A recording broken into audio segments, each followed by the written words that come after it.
자, 오늘 우리가 디모데전서 5장을 함께 공부할 터인데요.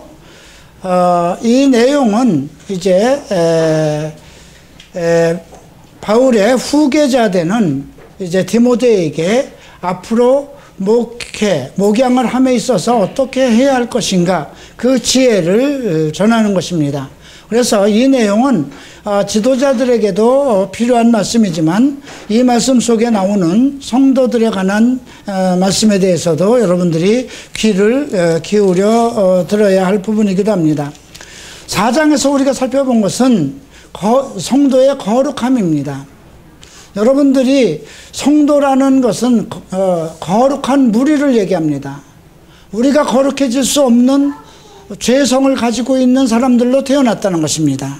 그럼에도 불구하고 오직 예수 그리스도 한 분을 믿음으로 인해서, 예수를 믿음으로 인해서 우리가 거룩해졌다는 것이죠. 그런데 거룩한 사람은 거룩한 품성과 거룩한 행위가 나와야 되는데, 그냥 죄성을 가진 그 사람의 품성과 인격으로 나타나기 때문에 이것이 문제인 거죠. 우리의 영은 예수를 믿었기 때문에 거룩해졌습니다. 그리고 온 세상은 지금 악과 더러움과 이런 걸로 가득 찼다 하더라도 하나님의 영광이 이미 그의 창조물 모든 곳에 뒤덮여 있기 때문에 온 땅이 거룩하다 하였습니다. 그래서 우리는 하나님이 창조하신 거룩한 땅에 살아가는 거룩한 백성입니다. 여러분들이 지금 더러운 땅에서 살고 있다고 생각하시면 안 됩니다. 여러분들이 살고 있는 것은 그리스도의 말씀과 그리스도의 성령 안에서의 생활이기 때문에, 비록 세상이 악하고 더러운 그런 세상 속에 있다 하더라도 우리가 사는 토대는 세상의 토대가 아니라는 것입니다. 하나님이 만들어주신 거룩한 토대. 그래서 이미 이사야서에 거룩하다 온 땅이 하나님의 영광으로 충만하다, 이렇게 기록되어 있습니다. 그러니까 여러분들이 세상이 악한 거하고 내가 사는 것이 악한 거하고는 전혀 다르다는 개념을 가져야 된다는 것이죠. 근데 여러분들이 만약에 성도로서의 거룩한 품성대로 살아가지 않는다면 여러분들은 여전히 거룩한 땅에 사는 것이 아니라 세상의 더러운 땅에서 사는 것이라는 것입니다. 그래서 여러분들의 존재 가치에 대해서 다시 재인식할 필요가 있습니다. 왜 그러면 우리가 거룩하다 하였고 거룩한 세상을 우리에게 주셨는데 우리는 왜 더러운 세상 속에서 살고 있을까요? 여러분들의 언행과 여러분들의 마음과 생활이 더러워졌기 때문에 그렇습니다. 그러면 성도가 거룩하다고 했는데도 왜 그런 더러운 언행이 나오고 더러운 생활을 하게 될까요? 말씀과의 관계를 갖지 않았기 때문에 그렇습니다. 우리가 디모데전서 4장 그 5절에서는 이렇게 말씀이 기록되어 있습니다. 하나님의 말씀과 기도로 거룩하여진다고 그랬습니다. 한국 사람들처럼 기도를 열심히 하는 분들은 없을 겁니다. 그런데 무엇을 위해서 기도하느냐는 매우 중요합니다. 자기의 목적을 위해서 기도하는 것은 사실 기도가 아닙니다. 주님께서는 우리에게 있어야 할 것은 다 허락하셨다고 그랬어요. 그죠? 내게 필요한 것은 하나님께서 다 예비하셨기 때문에 무엇을 먹을까, 무엇을 입을까, 무엇을 마실까 기도하지 말라 하셨습니다. 오직 그 나라와 의를 위해서 기도하라고 그랬습니다. 그러면 너희에게 그 모든 것, 필요한 것을 더해준다고 그랬습니다. 그럼에도 불구하고 매일같이 내 자식을 위해서 내가 먹고 살아가야 할 것에 대해서 세상의 일을 염려하고 기도한다면 그것은 우리가 거룩한 성도로서의 어떤 위치를 이탈한 것입니다. 우리의 주인은 예수 그리스도이고 우리의 창조자는 하나님이기 때문에 성도에 관한 모든 책임은 주권이 하나님에게 있고 그의 아들 예수에게 있습니다. 이 백성이 잘 살고 못 사는 것은 한 나라의 대통령이 정치를 잘하느냐 못하느냐에 달려 있습니다. 한 가정이 잘 살 수 있느냐 못 사는 것은 가장이 얼마나 성실하게 살고 있느냐 거기에 달려 있습니다. 근데 우리의 하나님, 우리의 창조자, 우리의 주인은 부족함이 없는 완전하신 분입니다. 그렇기 때문에 그분의 거룩함 속에서 살아가는 우리는 모든 것에서 부족함이 없고 모든 것에서 충족함을 받을 수 있는 그런 특권을 가지고 있는 백성들입니다. 그럼에도 불구하고 자기의 어떤 소욕과 자기의 명예만을 위해서 기도하고 있다면 그것은 하나님과의 관계가 아직도 온전케 결성되지 못했다는 것입니다. 그 이유는 사실 교회에 있습니다. 교회가 성도들에게 하나님의 말씀을 충실히 창세기부터 계시록까지 온전하게 다 가르쳐 줬다면 그 말씀 속의 역사는 성령의 능력으로 인해서 성도들의 지혜가 하늘로부터 임하고 그들이 살아가는 모든 방편을 하나님께서 말씀으로 지도하실 것이기 때문에 그렇습니다. 그래서 하나님의 말씀과 기도로 거룩하여진다는 그 말씀에 대해서 우리가 다시 재인식을 할 필요가 있습니다. 자, 이제 여러분들이 이제 성경에 귀를 기울이고 그 말씀을 그대로 실행하고 그리고 여러분들이 가지고 있는 모든 필요한 일용할 양식과 또 여러분들이 행해야 될 모든 일들에 대해서 하나님께 기도하고 하나님과의 온전한 관계를 가지고 있을 때 우리는 거룩한 땅에서 거룩한 성도로서의 충만한 부족함이 없는 완벽한 삶을 살 수 있게 된다는 것입니다. 자, 그럼에도 불구하고 우리가 해야 할 것은 무엇일까요? 각 교회마다 각 성도들이 지켜야 할 그런 규범과 규례가 있다는 것입니다.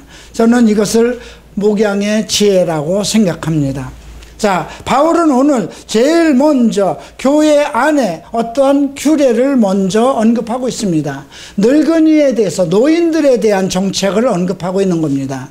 요즘 사회도 국가에서도 이제 노인들을 위한 복지를 상당히 치중하고 있습니다. 국가가 편안해지고 잘 살고 문명이 발달될수록 복지 문제가 항상 대두되게 돼 있습니다. 그런데 이제 교회도 하나님의 축복을 많이 받아서 성도들이 잘 살게 되고 이제 성도들이 그 나름대로 생활이 유복하게 되면 거기에서 해야 할 일이 복지 정책입니다. 그래서 제일 먼저 바울은 늙은이를 꾸짖지 말고 권하되 아비에게 하듯 하며 젊은이들을 형제들에게 하듯 하며 늙은 여자를 어미에게 하듯 하며 늙은 여자를 일절 깨끗함으로 자매에게 하듯 하라, 이렇게 질서를 정하고 있습니다. 자, 노인들을 권하되 아비에게 하듯, 이건 무엇입니까?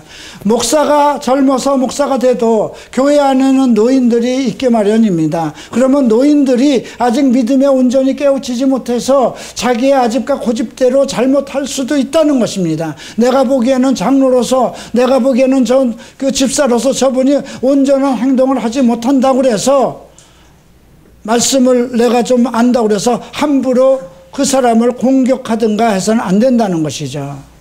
아비에게 하듯 권한다는 건 무엇입니까? 아비가 술 좀 드신다고 하십시다. 아비가 좀 도박도 하신다고 하십시다. 그러면 아비하고 멱살 잡고 싸우겠습니까? 아버지가 잘못했다고 해서 자식이 아버지를 내어줄 수는 없는 거잖아요. 그죠? 아버지 약주 좀 적당히 드시죠. 담배는 아무래도 끊어야 되겠습니다. 건강이 안 좋지 않습니까? 담배로 인해서 집안이 지금 애들까지도 좀 문제가 생기는데 아버지 이제 정리하십시다. 그래야지 아버지한테 도대체 당신이 담배 피는 걸로 인해서 집안이 지금 온통 담배 냄새가 나고 애들도 지금 저거 하고 이게 도대체 뭡니까? 이렇게 되면 싸움이 된다는 것이죠. 그러니까 권하듯 하라고, 아비에게 권하듯. 예. 또 젊은이들은 형제에게 하듯 하라는 겁니다. 자기 형제는 만약에 좀 잘못해도 어떻게 합니까? 그렇게 막대하진 않잖아요. 그죠? 근데 교회 성도들 간에 누가 서로 성경적으로 좀 부족해서 잘못하면은 그것을 용납하고 서로 내 형제가 잘못할 때 얘기하는 것처럼 해줘야 되는데 막 신학적으로 몰아붙이고 너 지옥 가 뭐 이런 식으로 하면 너 그렇게 하니까 너는 천국 못 가, 이런 식으로 하면 이건 안 된다는 거죠. 또 늙은 여자는 어미에게, 당연하죠. 오늘 우리가 아침 오전 10시 성경 공부에 그 과정을 했습니다. 분노에 대해서 얘기를 했어요. 성경에서 분노가 가인이 제일 먼저 했는데 누구에게 분노하냐면 하나님에게 분노해요. 사울도 하나님에게 분노해요. 성경에 기록되어 있는 사람들이 분노하는 건 전부 다 하나님에게 분노해요. 요나도 하나님에게 분노했어요. 그런데 여러분들은 어떨까요? 누구에게 가장 분노를 많이 하나요? 부모에게 분노를 해요. 내가 가장 사랑하고 존경해야 할 사람들에게 그분들이 나의 잘못을 책망했을 때 분노한다는 것이죠. 부모는 당연히 우리의 잘못을 책망하는 거잖아요. 그럼에도 불구하고 자기를 가장 사랑하고 염려하고 보호할 부모들에 대해서 분노한다는 것입니다. 마찬가지예요. 교인들 중에도 그냥 아버지 어머니에게 용돈 몇 푼 드리는 걸로 인해서 자기 임무 다 했다고 이렇게 생각하는 사람들이 많다는 것입니다. 그래서는 안 된다는 것이죠. 그래서 교회 안에서 노인들을 대할 때는 친어머니, 친아버지를 권하듯이, 이건 지금 목회자들, 목사들, 전도사들이 그렇게 대하라는 것입니다. 그리고 젊은이들에겐 내 형제를 권하듯이, 그렇다고 잘못을 눈 감아두라는 게 아닙니다. 어느 형제가 음행을 하면 반드시 음행에 대한 책망을 하되, 내 형제가 음행에 빠졌으면 어떻게 할 것인가, 그죠? 형제 같으면 주워박을 수도 있어야 하긴, 그죠? 네. 그렇지만 나이 같은 형제는 못 주워박아요. 내가 대신 맞으니까, 그죠? 예. 근데 젊은 자매에게는 일절 깨끗함으로 정결을 요합니다. 왜 그럴까요? 사역자들도 성적인 문제가 일어날 수 있어요. 성적인 문제는요, 돌발적인 겁니다. 예, 돌발적으로 발생될 수 있는 것이 성적인 욕종입니다. 그렇기 때문에 젊은 여자들, 처녀들에게는 일절 깨끗함으로, 아주 정결함으로 되어야 된다는 것이죠. 이것이 바울이 디모데에게 이런 말을 했을 때는 특별한 의미가 있습니다. 디모데 후서 2장에는 이런 말씀도 있습니다. 내가 청년의 정력을 피하고 주를 깨끗한 마음으로 부르는 자들과 함께 의와 믿음과 사랑과 화평을 쫓으라고 했습니다. 바울의 사역을 이어갈 제자 디모데에게 청년의 정력을 피하라고 했습니다. 그리고 주를 깨끗한 이름으로 부르는 사람들과 함께 지내라고 했습니다. 이거는 무엇일까요? 네가 목회자라 할지라도 성적인 문제에 대해서는 자신할 수 없다는 것을 전제하고 하는 것입니다. 그래서 오늘 5장 1절 2절에선 이 문제를 다시 바울이 짚고 넘어가는 것입니다. 자, 그 다음에 이제 과부, 존경받을 과부들, 참가부, 진정한 가부들을 위해서 그들을 경대하라, 존경하라는 뜻입니다. 저희 누님도 작년에 이제 남편이 소천하셨습니다만, 이제 이런 분들을 존경하라고 되어 있네요. 4절 봅니다. 만일 어떤 과부에게 자녀나 손자들이 있거든 저희로 먼저 자기 집에서 효를 행하며, 교회가 아무리 그 사람에게 잘해준다고 해도 그 가족이, 자기와 함께 사는 자녀들과 손자들이 효도하는 것이 그것보다 나은 건 없거든요. 근데 요즘에는요, 자기 집에 가서 아들, 딸들이 정말 그 효도를 받지 못하고 냉대를 하니까 오히려 교회나 노인정 같은 데서 위로를 받는 분들이 많다는 거예요. 그러니까 이게 크리스찬들에게, 교회에게, 지금 성도들에게 하는 이유가 있는 겁니다. 여러분들은 그렇게 하면 안 됩니다. 나도 늙어서 나도 똑같이 될 거잖아요. 우리가 고려장 이야기 알잖아요. 자기 아들을 같이 해서 자기 늙은 어머니를 지게에다 메고 고려장을 지내러 갔더니 아들이 그 지게를 다시 짊어지고 내려서 네가 그거 왜 다시 지고 오냐. 아버지 늙으시면 나도 갖다 모셔다 드리려고 한다고. 똑같은 겁니다. 그래서 여러분들, 자녀나 손자들이 집에서 먼저 효를 향하도록 가르쳐야 된다는 것입니다. 그래서 그 혼자 된 과부가 있는 집은 그 자녀들을 데려다가 효도하도록 가르쳐야 되는 것이고, 예, 그래서 효를 행하게 하여 부모에게 보답하기를 배우게 하라는 건 가르치라는 뜻이거든요. 이것이 하나님이 받으실 만한 것이라. 그걸 통해서 그 자녀들이 부모를 공경하고 또 하나님 교회 말씀에 순종하도록 하는 것이죠. 5절을 봅니다. 참갑으로서 의로운 자는 하나님께 소망을 두어 주야로 항상 간구와 기도를 하거니와 일락을 좋아하는 이는 살았으나 죽었다. 이건 둘 중에 하나예요. 남편 죽자마자 아이고 해방됐다 그러고 그냥 있는 거 없는 거 있는 재산 없는 거 재산 다 털어서 사치 부리고 이 집 저 집 돌아다니고 그런 사람도 있다는 것이죠. 그러나 남편이 죽어도 참가부가 될 사람, 온전한 하나님을 믿는 사람은 의로운 사람으로서 오직 하나님에게 소망을 둔다는 것입니다. 자, 이제 7절에 내가 또한 이것을 명하여 그들로 책망받을 것이 없게 하라는 것입니다. 이 말은 무엇일까요? 나이든 노인들이라도 과부라도 혼자 사는 분들이 함부로 생활을 하지 못하도록 꼭 얘기를 해줘야 된다는 것입니다. 너무 사치롭고 너무 지나치게 행동을 하면 그것도 경계해야 된다는 것입니다. 8절을 보겠습니다.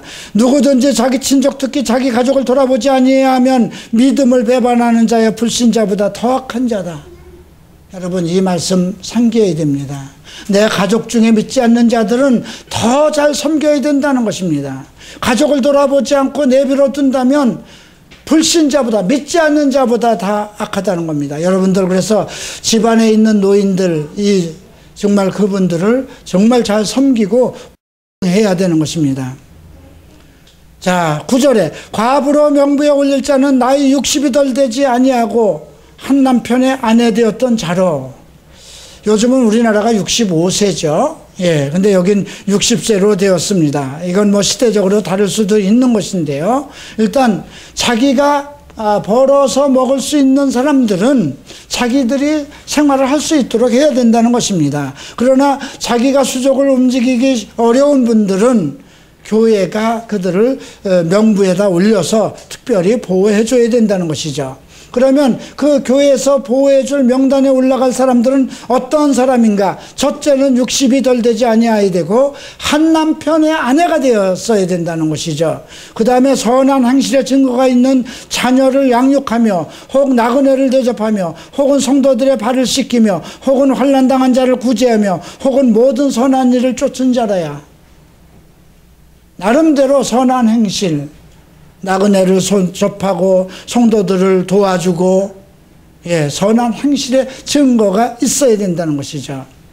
그런데 흥미로운 것은 젊은 과부는 거절하라고 그랬네요. 젊은 과부라는 건 시집 안 간 과부 얘기하는 겁니다.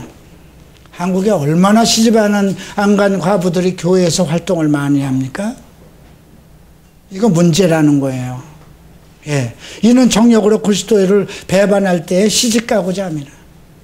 이거는 뭔가 열정적으로 나는 주님을 위해서 혼자 살아야지 하고 신학도 하고 뭣도 했는데 나중에는 자기 정욕에 이기지 못해서 시시때때로 어떻게 해서든지 시집을 가려고 애를 쓴다는 겁니다. 여러분 그러한 현실이 지금 우리 교회에 많이 일어납니다. 40이 넘은 각 교회 가면 40이 넘은 여인들이 너무 많아요. 그런데 그들이 전부 다 무슨 CCC에서 무슨 간사 노릇을 한다느니 신학을 했다느니 그래가지고 교회에서 전부 다 봉사를 하고 헌신을 하는데 사실 문제가 많이 있습니다. 그래서 지금 처음 믿음을 저버렸으므로 심판을 받느니라 그랬습니다. 처음에 가지고 있는 그 믿음은 열정적이라 좋은데 나이가 들면서 인간이 가지고 있는 어떤 죄성과 욕정을 이기지 못해서 결국은 교회에 문제가 일어나고 있다는 것입니다. 그래서 그들은 처음 믿음을 버렸으므로 심판을 받는다는 거죠. 그들이 어떤 행위를 하는가 보십시다. 13절 저희가 게으름을 일으켜 집집이 돌아다니며 게으른다는 건 돈 벌려고 일을 안 한다는 거예요. 여러분 CCC의 그 간사들이라는 사람들은 일 안 합니다. 그리고 자꾸 이렇게 전단지 뭔가 만들어서 보고 만들어서 작년에 전에 가지고 있었던 그 자기들 회원들에게 전단 보내서 그 후원금 받아서 생활하려고 하죠. 이게 뭐 CCC뿐이 아니라 그런 단체들이 선교 단체들이 많이 있다는 것입니다. 목자라는 이름을 씁니다. 그들이. 여러분, 목자는요, 양을 키우는 자들이거든요. 근데 양은 목자를 따로 세운 것이 아니고 교회 조직 안에 세운 것이 목자입니다. 그러니까 떠돌아다니면서 목자라고 하는 것은 이건 문제가 있는 거예요. 선교단체는 어떠한 선교를 하기 위한 것이지 교회는 아닌 것입니다. 교회는 사도와 예언자와 전도자와 목사와 교사를 둔 그 조직이라는 것이죠.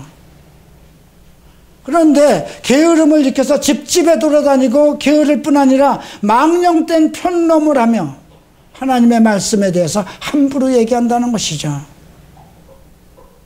일을 만들며 마땅히 아니할 말을 한다는 거죠. 꼭 교회만 나가야 복이 있는 건 아닙니다. 뭐 이런 얘기를 한다든가, 꼭 뭐 11조 헌금만을 하는 것이 옳은 것은 아닙니다. 올바른데 꼭 필요한데 전달하는 것이 그게 헌금이죠. 그거 자기 달라는 거잖아요. 그러므로 젊은이는 시집가서 아이를 낳고 집을 다스리고 대적에게 회방할 기회를 조금도 주지 말기를 원하노라. 미국 갈보리 체프는 여자 목사가 하나도 없습니다. 티처들은 있습니다. 각 교회에서 성경을 가리키는, 여성들을 가리키는 티처들은 있고 자녀들과 어린아이들을 가리키는 티처들은 있지만 목사는 세우지 않습니다. 그것이 옳은 것이냐 옳지 않은 것이냐를 보건대 성경에는 그렇게 되어 있지 않다는 것입니다. 성경은 목사들의 모든 여자의 머리는 남자라는 것을 기초로 하고 있다는 것입니다. 15절 보면 사단에게 돌아간 자들도 있다고 그러죠. 그들이 하는 일이 하나님을 믿는다고 하면서 오히려 돌아다니면서 성적으로도 문란해지고 그 정말 비성경적인 그 어떤 비논리적인 비교리적인 것을 잘못 얘기하고 일만 만들고 돌아다니는 그런 여성들이 있다는 것입니다. 그래서 여인들은 결혼하라는 것입니다. 그게 원칙 아닙니까? 여인이 결혼하라는 건 남자는 당연히 결혼하라는 거죠. 자, 16절. 만일 믿는 여자애가 과부 친척이 있거든 자기가 도와주고 교회로 짐짓게 하지 말라. 이는 창가부를 도와주게 하라.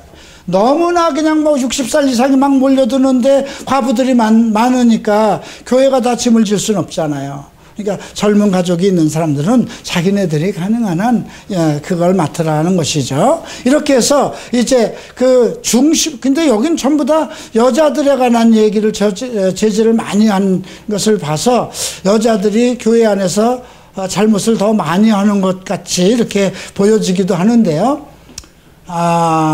바울은 조금 그런 면에서 좀 독선적인 것 같아요. 남성주의인 것 같아요. 왜냐하면 이런 말도 있었죠. 야, 하와가 먼저 죄를 졌냐, 아담이 먼저 죄를 졌냐, 그거부터 따져요, 그죠?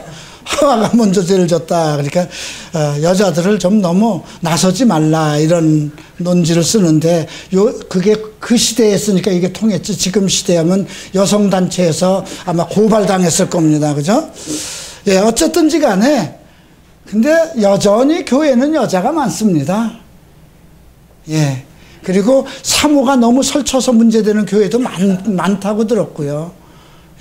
과거에 제가 다니던 순복음교회는 너무나 여자 전도사들이 많아서 여전도사들이 너무 사고를 많이 쳐서 참 문제됐던 일도 많습니다. 자, 이제 17절부터 25절까지 보겠는데 여기에는 특별한 이제 교회 지도자들, 남성들이 어떻게 해야 될까? 여기는 목회자도 포함됩니다. 17절 봅니다. 잘 다스리는 장로들은 배나 존경할 자로 알되 말씀과 가르침에 수고하는 자들에게 더할 것이다. 여기서 장로들은 목사들도 해당되고 또 장로들도 해당되는데 그들을 배나 존경을 해야 된다는 것이죠. 교회를 위해서 이끌어가기 때문에. 그런데 특별하게 말씀과 가르침에 수고하는 자들, 성경을 잘 가르치는 장로들, 부사역자들, 목사들, 그리고 치리를 잘하는 목사들, 부사역자들, 또 장로들을 얘기합니다.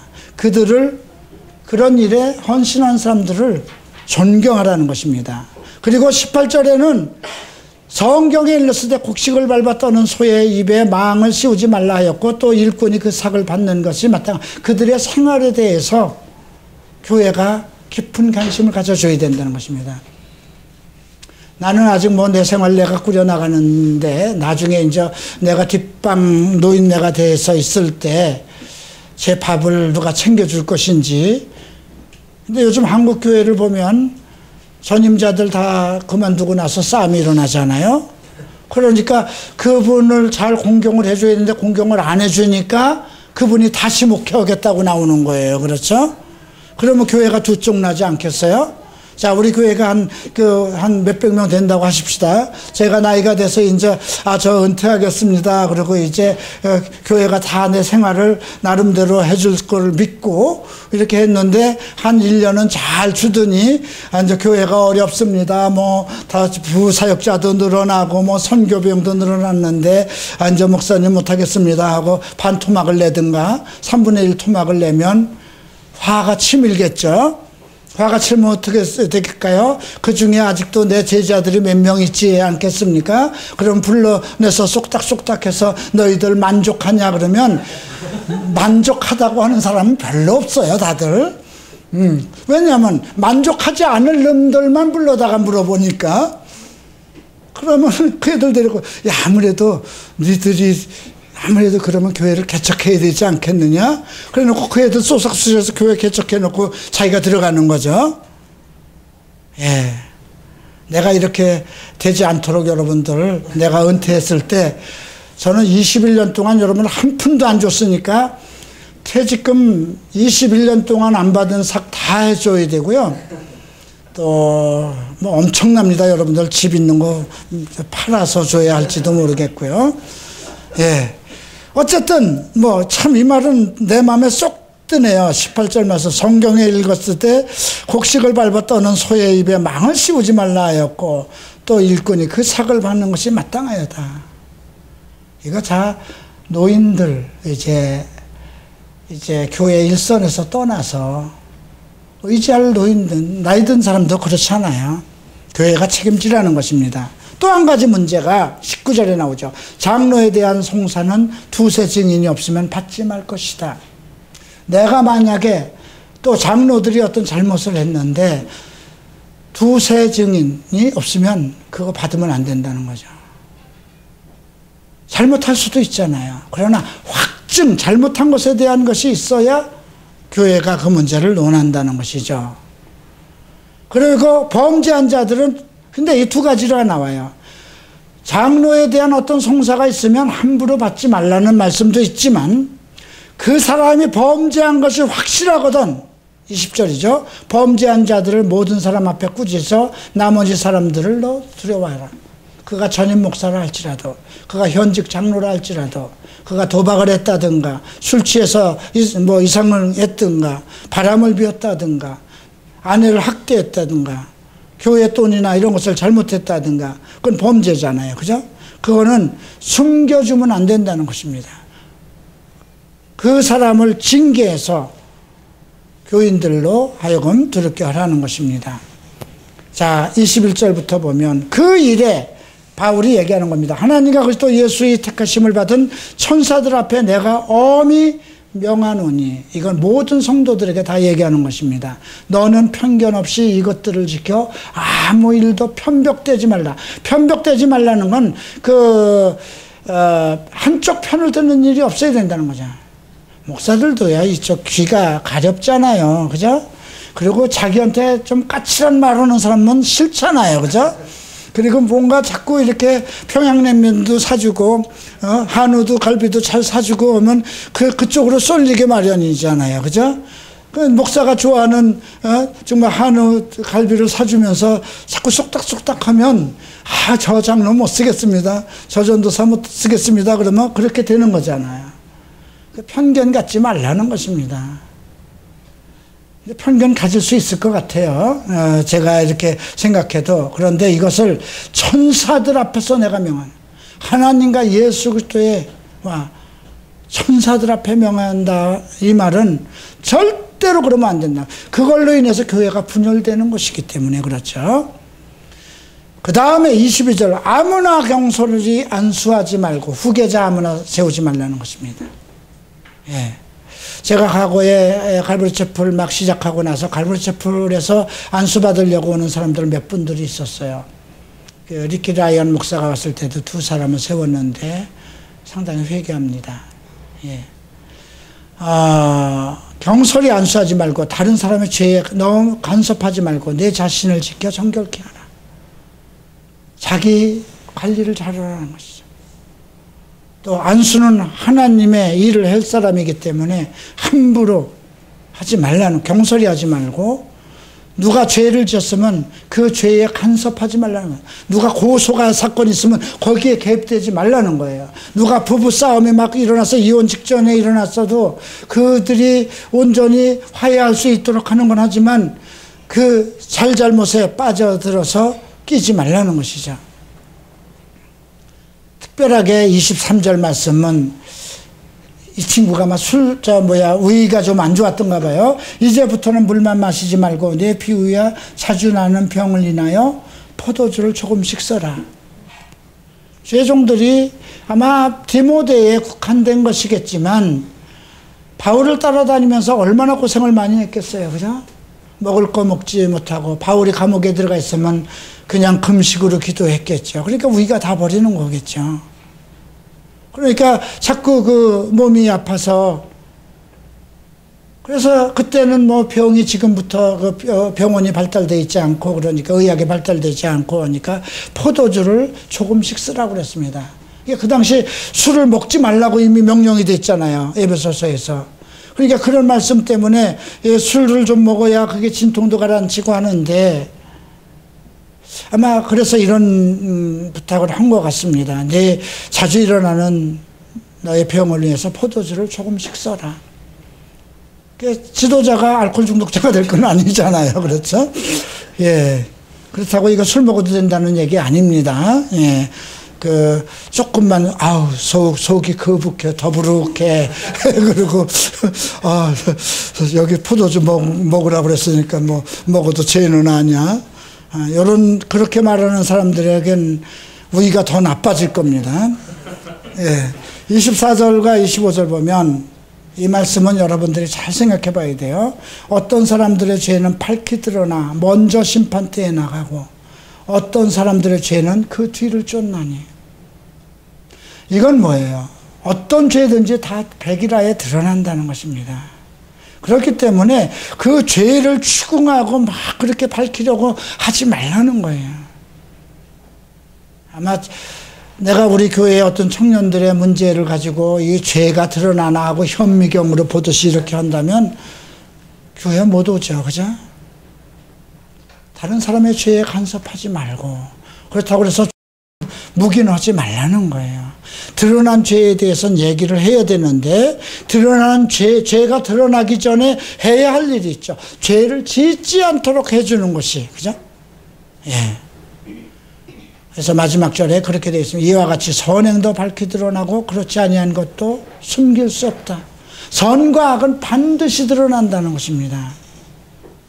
자, 여러분들 오늘 5장 말씀처럼 우리가 교회 안에서의 질서, 여러분들이 지켜야 할 것도 있고 또 목사나 목사 후계자들이 꼭 지켜야 할 것이 있습니다. 젊은이는 어른들을 자기 부모들 공경하듯 하고, 젊은 처녀들에게는 형제들은 일절 깨끗함 정결함으로 자기 자매를 대하는데 어떤 욕정이 일어나지 않을 거잖아요. 그죠? 또 이상한 성향을 가지고 있는 친구들은 형제들을 대할 때 일절 정결함으로 대해야 됩니다. 여긴 여자만 나왔지만 또 다른 분야에 있는 사람들은 이런 부분에서도 일절 깨끗함 정결함으로 내 친형제를 대하듯이 대해야 된다는 것입니다. 이 말은 성적으로 자신 있는 사람은 아무도 없다는 것을 전제한 것입니다. 기도하겠습니다.